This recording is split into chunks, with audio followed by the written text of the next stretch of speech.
professora Fernanda Clímaco e tenho um encontro marcado toda semana com você aqui na sala de professores do TV Escola. O encontro de hoje é com a professora Flávia Lamonier.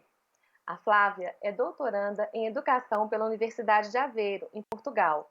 Ela é mestre em Educação Tecnológica pelo Cefet e professora e coordenadora do curso de pós-graduação na Universidade FUMEC. A Flávia também atua em consultorias e na formação de professores. Ela é uma especialista em educação infantil. Seja bem-vinda, Flávia, ao Sala de Professores aqui no Infantil, na TV Escola. Ei, Fernanda, tudo bem? Eu queria agradecer Tudo aqui esse jóia. convite, participar de um programa como esse e parabenizá-la mais uma vez por bela iniciativa de poder difundir aí para esse Brasil conhecimentos tão importantes, viu? Obrigada e parabéns. É uma alegria ter você aqui conosco, principalmente porque hoje você vai contar um pouco para a gente da sua pesquisa e nós vamos conversar sobre um tema que é tão importante na formação de professores, que é a documentação pedagógica. Nós vamos falar sobre os registros, um pouquinho sobre avaliação, planejamento, escuta, né? E para a gente poder começar, Flávio, eu queria que você começasse contando, né, um pouco da sua trajetória na educação infantil e como que você começou a se interessar pelo seu tema de pesquisa e pelos registros Nossa, também, né? isso, eu tenho o maior prazer de contar, porque relembrar essa minha história só me faz reforçar a minha escolha de pesquisa, né? Eu lembro que há mais de 30 anos eu comecei como professora de alfabetização.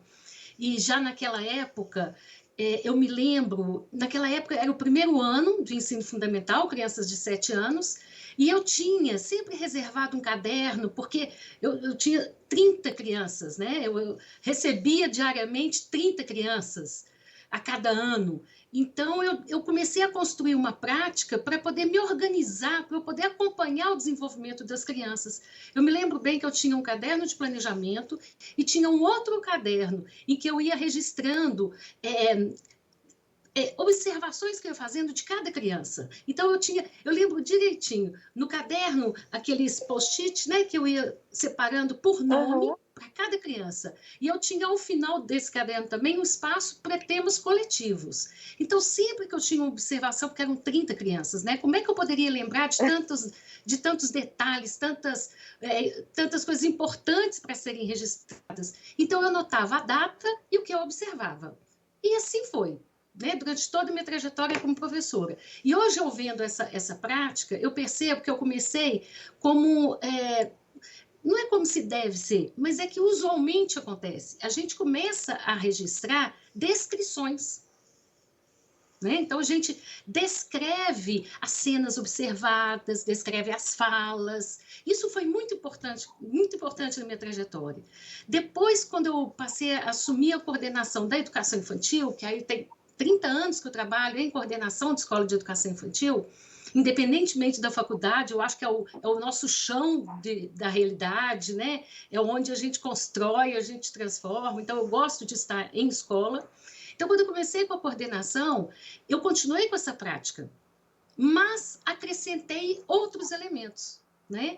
Então, como eu estava diante de várias salas, várias turmas e várias crianças, eu tinha, de novo, né, um caderno onde eu registrava minhas observações, as falas das crianças, as atitudes das professoras, eu ia anotando. E aí eu observava que depois, em outro momento, eu voltava a isso, mas não só para descrever e contar para alguém, mas eu já começava a usar esse registro para eu pensar. Aí eu começava a pensar sobre as escolhas que a professora fez, sobre a relação da escolha dela com a resposta das crianças. Eu comecei a observar que eu indagava sobre a fala da criança, o que ela quis dizer com aquilo. Então, aí eu não sei se você observa, Fernando, já há uma diferença daquele registro só descritivo e esse que eu começo a fazer reflexões, né? Eu começo a pensar em outros elementos que, à primeira vista, eu não tinha pensado. Nossa, Flávia, é muito interessante você compartilhar com a gente esse seu início, né, na carreira docente e realmente a gente começa a perceber a importância, né, desses instrumentos de registro. Você tinha um caderno, né? Você contou que você tinha um caderno E essa história dos registros, ela vem acompanhando a história da educação infantil já também há muito tempo, né? Você pode contar um pouco, assim, de como que depois você se aprofundou nesses estudos né, e qual a importância desses registros ao longo da história da profissão?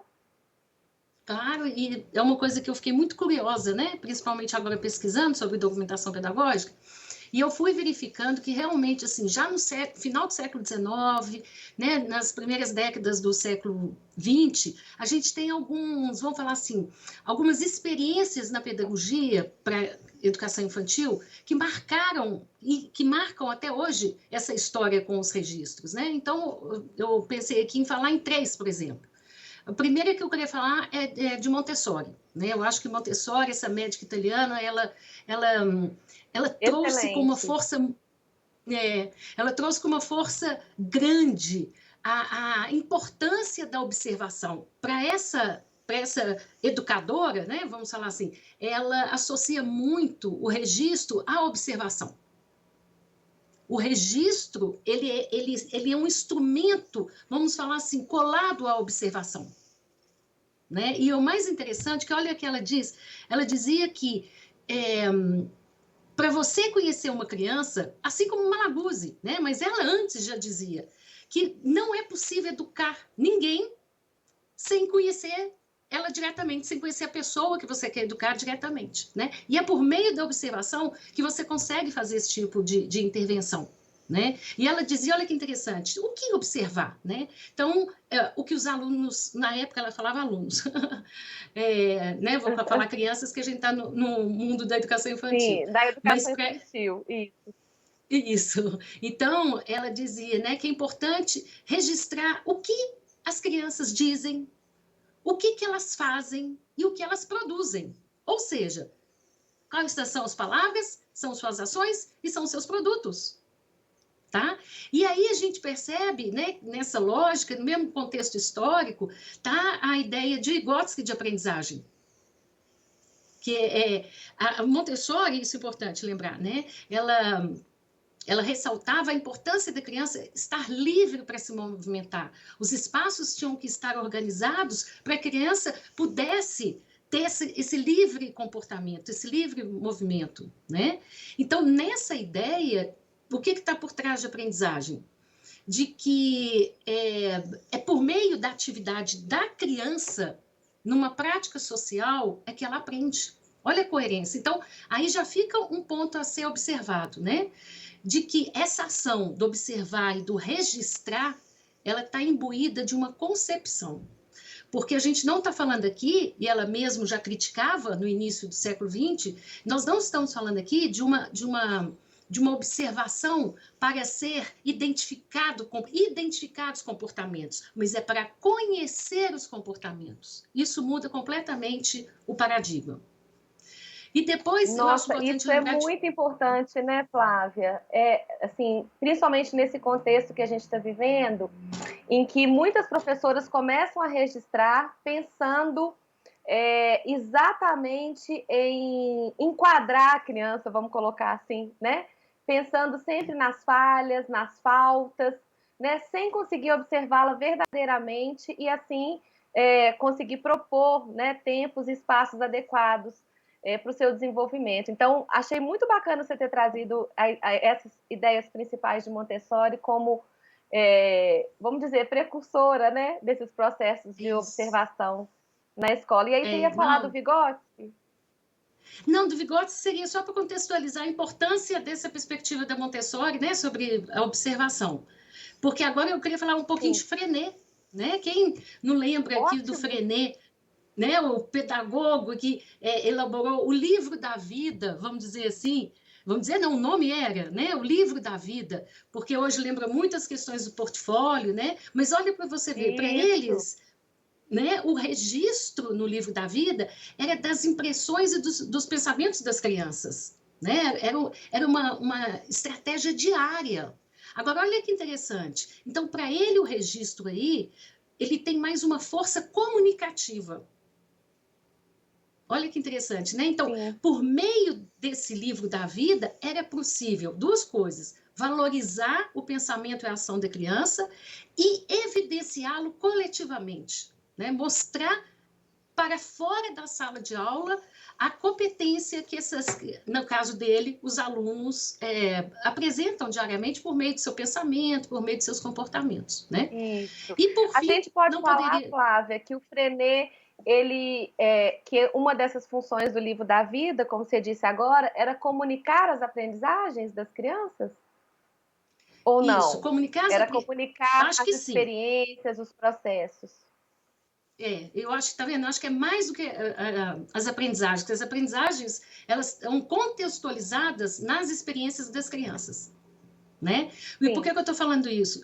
Porque, às vezes, né, alguém pode escutar e achar que é mostrar só o que a criança aprendeu. Não, porque a aprendizagem, ela está dentro de um contexto, de uma experiência maior. E é essa experiência maior Ótimo. que ela é representada no livro da vida, né? E, por fim, não Excelente, podemos sim. esquecer, né? Não podemos esquecer da nossa grandiosa Madalena Freire, Maravilhosa. né? Que bom que você trouxe Madalena Freire para esse encontro. É, nossa, né? Eu acho assim, ela nos deixou uma marca, eu vou falar uma marca mundial, porque ela traz o papel da observação linkado ao registro, mas provocador de reflexão. Então, você vê que são 3 grandes níveis, né, de registro.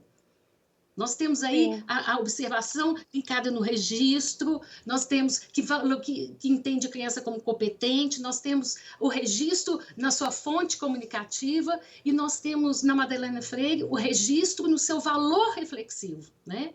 Eu acho muito lindo porque ela diz de tal forma que ela coloca entre pares 4 ações. Ela fala, né, é o observar e o registrar, o planejar e o avaliar.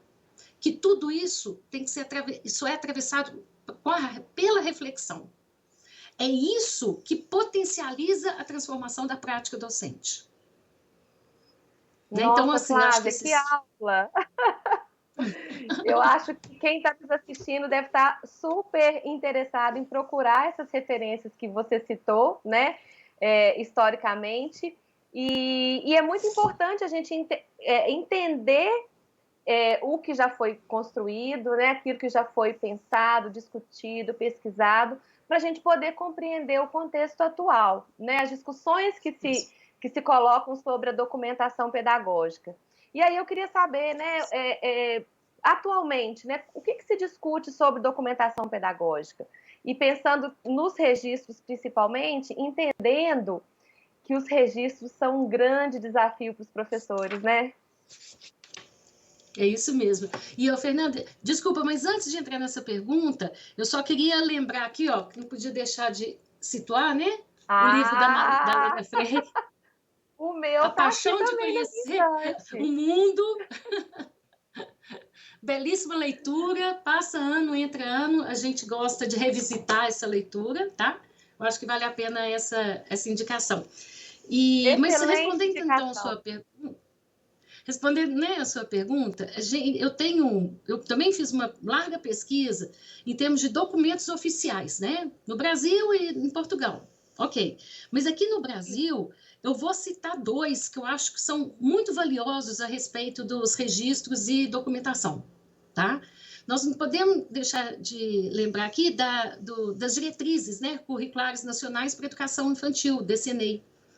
Porque nesse documento a gente percebe claramente que a indicação de registro não é aquele registro burocrático, como você já disse. Aquele que você, vou usar a mesma palavra, enquadra, né? Você faz o checklist, sabe, não sabe, consegue, não consegue. Não é esse o registro que é indicado, né? Pelo contrário, ele propõe um registro de observações. Agora, que observações são essas? Eu costumo indicar às professoras que procurem lá no DCNEI uma parte, né? A parte que diz de práticas pedagógicas da educação infantil. Porque ela pode nos dar base para entender o que observar nas crianças. Por exemplo, nessas práticas, vamos supor, ela fala que tem que garantir a experiência da criança Incentivar a curiosidade, a exploração e o conhecimento da criança em relação ao mundo, né? Físico, social. Sim. Tá bom. Se isso é uma experiência importante para a criança, o que eu vou observar a partir disso? Eu posso observar, não é se ela sabe explorar ou não sabe, mas como que ela explora. Como ela explora. Sim. Como ela explora. O que ela gosta, qual a preferência dela de exploração. Quando ela faz isso? Ela faz sozinha? Ela faz isso compartilhado? Então, isso vira critério de observação. Um outro também que eu gosto sempre de lembrar é aquele que fala que tem que promover o relacionamento da criança com o mundo da arte, né? Música, teatro, poesia, literatura. Dança. Ok. Não é? Dança, isso mesmo. Então, o que observar a partir disso? Então, eu me pergunto, né? Para lá. Primeiro, é entender quais são as experiências que a criança já tem nesses campos. Quais são suas preferências? Tá? Então, por esses indícios, a gente constrói critérios para observar. E tem um outro Flávia, que eu gosto muito. Uma pergunta só que agora me veio assim, que talvez seja a pergunta de alguns dos professores, das pessoas que estão nos assistindo. Esses critérios, eles podem estar organizados numa pauta? Como que seria, né, a própria escolha e organização desses critérios? Será que a gente consegue falar um pouquinho aqui? Eu acho importante sua pergunta. E, na verdade, isso aí já está me dando pista de como que pode começar o exercício de registro e documentação. Então, vamos lá. Né? Que eu falo que eu acho que a coisa é... Só antes de começar esse, por favor, queria falar de outro documento que eu sugiro muito a leitura, que é a avaliação em educação infantil. Desculpa?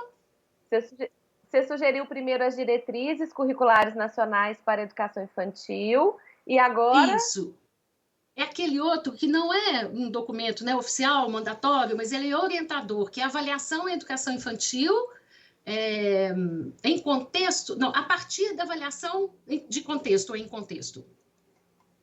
Sim. Eu acho que é uma leitura muito importante, que fala muito bem sobre registros, documentação.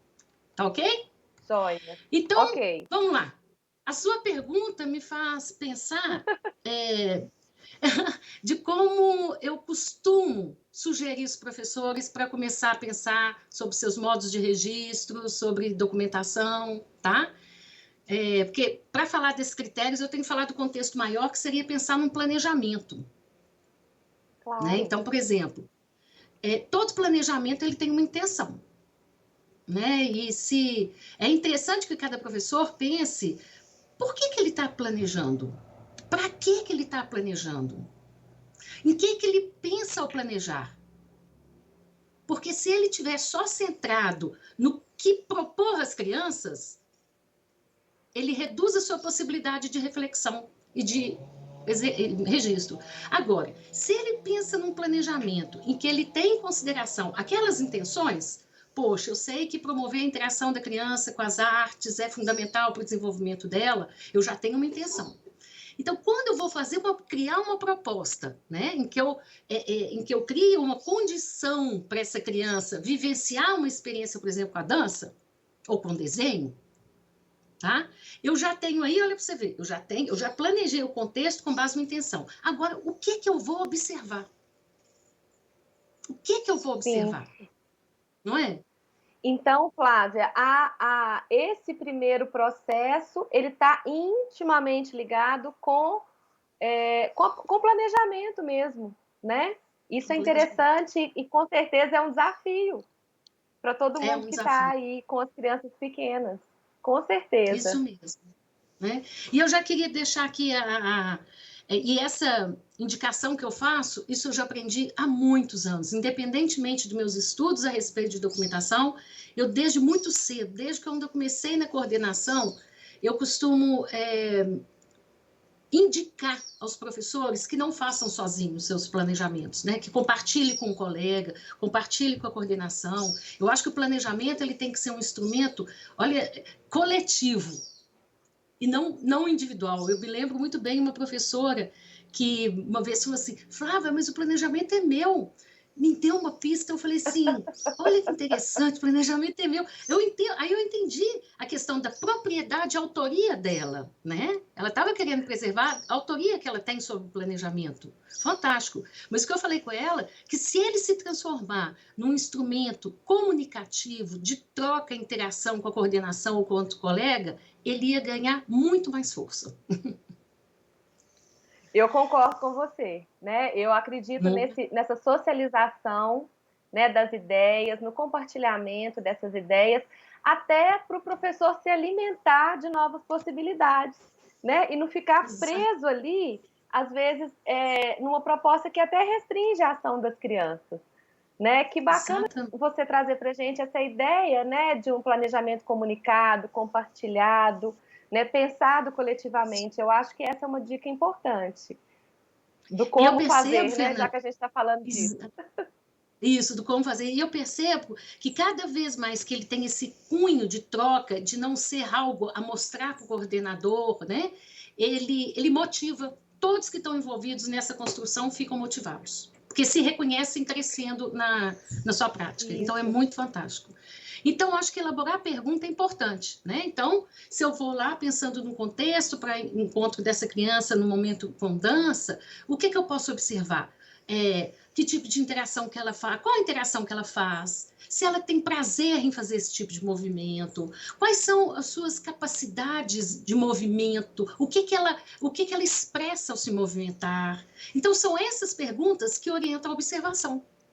É claro que se você ficar aberta, você vai encontrar outras coisas que acontecem, né? Mas é bom que se tenha algum indício do que observar. Depois que elaborar a pergunta, uma outra coisa que eu sugiro entrar, né? É claro que não é sempre. A gente não registra tudo o tempo todo. Mas se eu considero que essa situação vai ser de muita importância para eu conhecer as crianças, para eu propiciar um momento de desenvolvimento, eu vou querer registrar esse momento. Agora, qual será o registro adequado para esse momento? Será por foto? Vídeo? Só áudio? Então, desenho, porque às vezes eu posso querer fazer um desenho do que eu estou observando, né? Tudo depende da sua intenção. Tudo depende da sua intenção. É claro que, dependendo da situação, eu não consigo tirar foto, então é melhor você deixar filmando. Não, nesse momento eu quero tirar foto porque eu vou me distanciar um pouco do grupo para observar. Então, você pode tirar foto. Isso tudo a gente vai familiarizando de tal forma que rapidamente a gente vai fazendo escolhas com mais facilidade, né? Agora, vai dar para notar observação? Se eu estiver mais distante do grupo, é possível anotar. Se eu não tiver, o áudio, de novo, o vídeo, vai me ajudar para depois eu fazer algum registro textual, né? Enfim, depois a gente pode selecionar o que for mais significativo e conversar com o colega ou com a coordenação do tipo, esse material vai nos valer para quê? Nós vamos compartilhar com as famílias por isso, por isso, por isso. Não, esse material vai para o portfólio. Não, esse material vai para... Nós vamos fazer um painel na escola para comunicar as vivências da criança. Então, basicamente, Fernanda, seria a minha sugestão para se arriscar nesses processos de registro, observação, reflexão e comunicação dessas vivências. Nossa, excelente, Flávia. Eu acho que você trouxe uma luz, né, para quem está estudando sobre isso ainda e para quem já está na prática com as crianças, porque um tipo de registro que eu vejo, né, muito comum nas creches e nas pré-escolas é exatamente as professoras fotografarem ou filmarem, né, as crianças, as ações ali o tempo todo, e depois elas nem sabem o que fazer com aquele material, né? Então, a intencionalidade ao fazer o planejamento, a escolha das perguntas, né? Isso tudo já ajuda a orientar até o olhar para o tipo de registro que a professora vai fazer. Né? E sem dúvida nenhuma, eu acredito sim nisso que você disse, que é um exercício, né? com a prática, com a reflexão, com o hábito de refletir sobre aquilo que se faz, o professor vai ganhando segurança, né? E vai acertando cada vez mais nesses registros que vão ajudar na documentação. Com certeza. Que bacana, Flávia. Gostei muito e depois a gente pode pensar até numa síntese, né? Para todas essas ideias que você trouxe para a gente, né? Que eu acho que seria muito importante da gente também sair daqui com algo construído, né? Sobre esse tema que é tão desafiador para a gente poder pensar, né? A documentação pedagógica. O que você acha? Não, eu acho ótimo. E eu deixei algumas coisas separadas aqui, né? Igual alguns livros que eu gostaria de mostrar depois. E eu gosto muito de trabalhar com mapa mental, mapa conceitual, porque me ajuda a organizar o meu pensamento, tá? E eu separei alguns. E em função da nossa conversa, eu acho que caberia, assim, como síntese. Não vou descrever todo o mapa, mas só para a gente retomar 2 pontos importantes que eu gostaria, que é associar essa observação, eu me lembrei agora que é fundamental, né? Que principalmente nessa concepção italiana, reconhecida mundialmente, em que eles dizem que a observação ela é essencialmente um ato de escuta.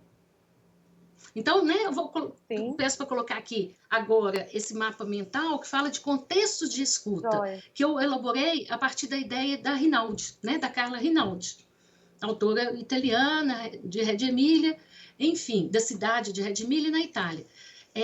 Eu não vou descrever isso tudo, mas eu queria chamar atenção para 2 aspectos que eu acho muito...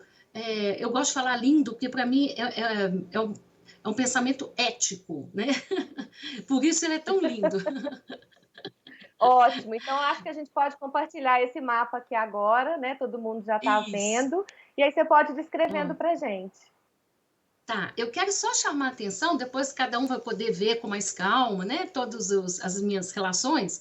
Mas olha que interessante quando ela diz que a escuta requer suspensão de julgamentos. Isso é uma atitude construída, não é uma atitude que alguém ensina alguém.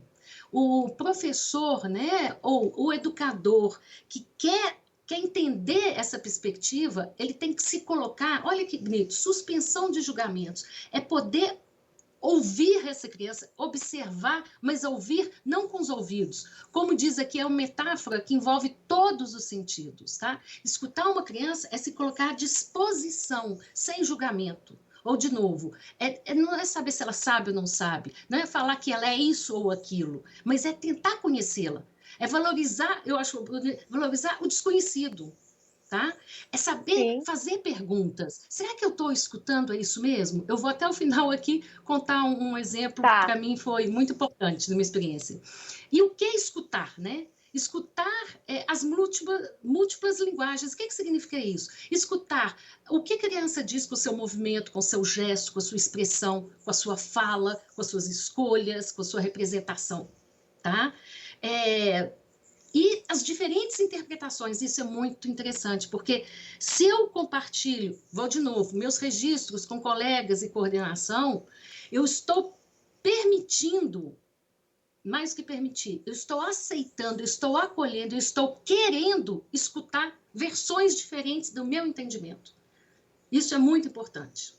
Então, não são divergências. Flávia, isso é importantíssimo. Inclusive, eu consigo até pensar em relações com a própria proposta de currículo que a BNCC sugere para a educação infantil, quando ela traz os princípios ali fundamentais, né? Aqueles 3 princípios básicos.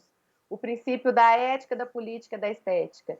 Esse é um princípio ético, né, que é colocado, né, que a Carla, eu fiz essa relação aqui, eu não sei se eu tô correta, o que você acha? Eu acho perfeito, e eu queria lembrar as pessoas que também eu tenho procurado entender, quer dizer, eu tenho procurado entender o meu conceito de ética, estética, né, claro que isso tudo faz parte, e é importante que a gente faça esse exercício, né, e até o momento, eu relaciono isso, como você diz, a perspectiva ética, porque olha que interessante, né, Desculpa, a ética e a estética, porque a ética tem relação aí com a coletividade, com respeito ao outro, com respeito à diferença, né, do pensamento, é o pensamento coletivo, e tem a ver com a estética, Fernanda, porque olha que beleza, por que essa Sim, escuta tem a ver com a estética, né? Porque a estética, ela diz do sensível, olha que lindo, e quando a gente diz do sim, sensível, a gente entra com todos os sentidos. Por isso que a metáfora envolve todos os sentidos. Ela é sensível porque eu estou escutando essa criança com o meu corpo, com a minha mente, com o meu sentimento, com o meu pensamento. Eu estou imbuída de sentidos. Então, essa é a dimensão estética, né, que eu acho maravilhosa. E eu queria é contar muito um caso que eu acho. maravilhoso. É, Então, e eu queria vamos lá, contar que um a gente caso. já está chegando ao fim do nosso encontro, Flávia. Nossa! Mas eu Então, estou só vou doida contar para esse ouvir. caso. Eu só Tá, vou eu estou contar esse doida para ouvir caso esse porque caso. eu acho que ele relata e que fica aí como sugestão dos professores, para as professoras e professores, Opa, né? Que ao escutar uma combinado. criança, duvide do que você pensa. Eu, em 2008, foi quando eu voltei a primeira vez dessa cidade de Redemilho, que eu fui conhecer a abordagem educativa, eu comecei a desconfiar do que eu entendia de criança. E eu lembro uma vez na escola, eu passando na hora da entrada, era 1h30 da tarde, tinha uma criança de 5 anos parada em frente a um grande viveiro com palito de picolé fazendo barulho. Praia, praia, praia, praia. Imediatamente, um adulto que vê uma criança num horário desse, fora de sala de aula, o que ela vai dizer? Volta para a sala. Volta para a sala. Não é? É a primeira atitude, volta para a sala. E aí eu falei, epa, olha o exercício da escuta. Eu não sei o que essa criança está fazendo aí. E eu perguntei, falei, fulano, o que você está fazendo aí? E Fernanda, ele belamente continuou a mexer e falou, eu estou pensando. Eu falei, pensando em quê? Se passarinho janta ou não janta? E como que você chegou a essa pergunta? Se esse passarinho está comendo esse farelo agora, ele vai comer a mesma coisa à noite, Flávia? Essa criança estava numa ação investigativa. Muito importante, ele estava numa pesquisa, Estava numa não é pesquisa. verdade? Isso mesmo. Acho que é Numa um pesquisa bom intensa exemplo, pelo ali. menos meu exercício. Isso. Flávia, a gente chegou ao fim, né, desse encontro. Eu te agradeço imensamente, viu, pela participação aqui no Sala dos Professores.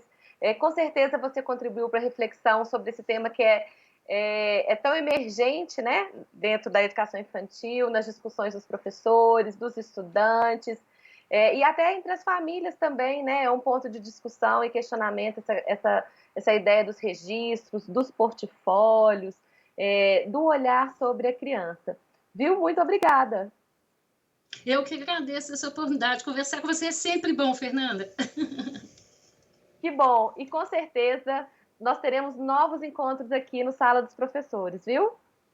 Conto Vai com ser um você. prazer. Eu, que bom. Eu espero que vocês tenham gostado do nosso bate-papo hoje, desse grande encontro com a professora Flávia Lamounier, aqui no Sala dos Professores. Na próxima semana, nós teremos novos encontros e eu te espero aqui na escola. Tchau!